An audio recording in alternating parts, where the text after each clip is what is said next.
South ఇండియాలోనే అతి తక్కువ ధరలకే రత్నాలందించే ఏకైక సంస్థ 6JVR.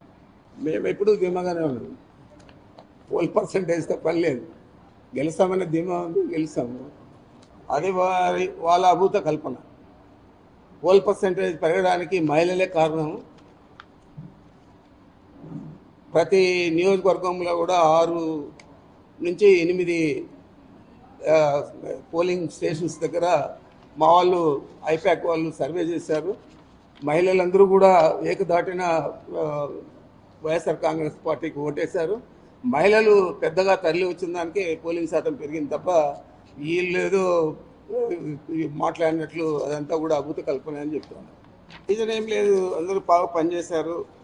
ఐపాక్ ధన్యవాదాలు దానికి ఆ కార్యక్రమానికి ఆయన హాజరయ్యాడు. బాగా కష్టపడి పనిచేశారని చెప్పి వాళ్ళను అభినందించాడు. అదేవిధంగా రాష్ట్రంలో ఎవరైతే రీజనల్ కోఆర్డినేటర్స్ కానీ జిల్లా అధ్యక్షులు కానీ అందరూ కూడా బాగా పనిచేశారు.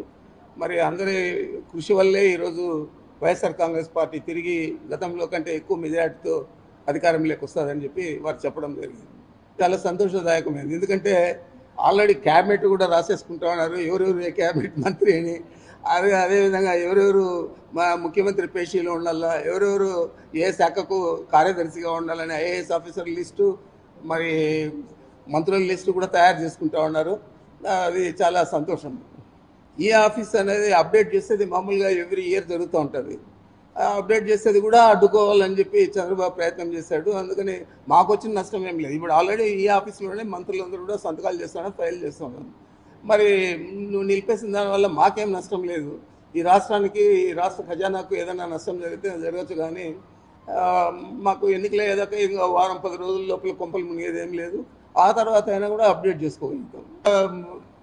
ఒత్తిడి, చంద్రబాబు నాయుడు ఒత్తిడి, దానికంటే ఎక్కువ గెలుస్తామనే ధీమా, దానికంటే ఎక్కువ వాళ్ళకు ఆలోచన లేదు. ఈ ఓటింగ్ సరళి ఎందుకు పెరిగింది, లేదా ఓటర్లు ఎవరికి వేశారు అనేది కూడా చూడకుండా పోలింగ్ పెరిగిపోయింది, ప్రభుత్వం మీద వ్యతిరేకత ఎక్కువగా ఉంది, అంచేత మేము గెలుస్తూ ఉన్నాము. అందులో కూటమిగా ఉంటే ఎప్పుడు గెలుస్తూనే ఉంటాం కాబట్టి గెలుస్తూ ఉన్నామని చెప్పుకుంటూ ఉన్నారు తప్ప దాంట్లో పసలేదు. ఖచ్చితంగా వైఎస్ఆర్ కాంగ్రెస్ పార్టీ గతంలో కంటే ఎక్కువ మెజార్టీతో గెలుస్తుంది.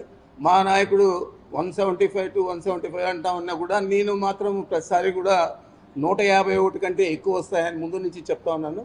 అదేవిధంగా ఇప్పుడు కూడా నేను అదే స్టాండ్లో ఉన్నాను.